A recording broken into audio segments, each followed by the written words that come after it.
તો આજના સમયમાં પરિવારના સભ્યો એક જ ઘરમાં રહેતા હોવા છતાં એકબીજા સાથે સમય વિતાવવાનું ઓછું થઈ રહ્યું છે।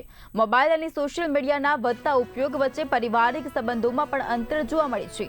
ત્યારે જૂનાગઢના વિસાવદર તાલુકાના મોટા ભલગામમાં ગામે એક એવો અનોખો પ્રયાસ થયો છે, જ્યાં આખો હીરપરા પરિવાર એક સાથે મળ્યો અને પરિવારની એકતા, સ્નેહ અને સંસ્કારોના સુંદર સંદેશ આપ્યો। મોટા ભલગામ ગામે હીરપરા પરિવાર દ્વારા ત્રીજા સ્નેહ મિલન સમારંભનું આયોજન કરવામાં આવ્યું હતું।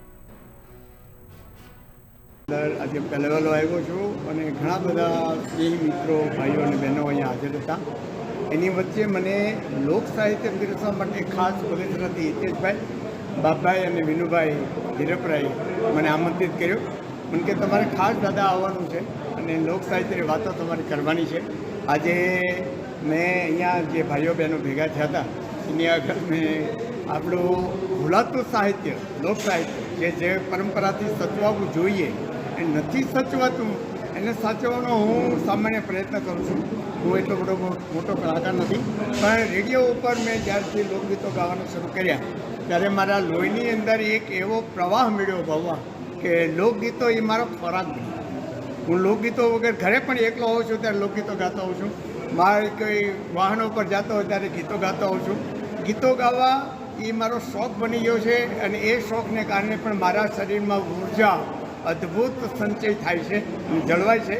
આજે બધા મિત્રોનો કણે એકતા પરિવાર થયો, હીરપરા પરિવારનો જે સ્નેહ મિલન હતું એ સ્નેહ મિલનની અંદર ઘણા બધા ભાઈઓ બહેનો અહીંયા આવ્યા છે।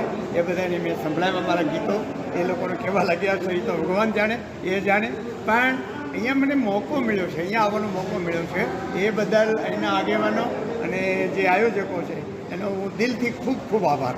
નમસ્કાર। આજે અમારે મોટા ભલગામ હીરપરા પરિવારનો ત્રીજો સ્નેહ મિલન સમારોહ યોજવામાં આવ્યો હતો।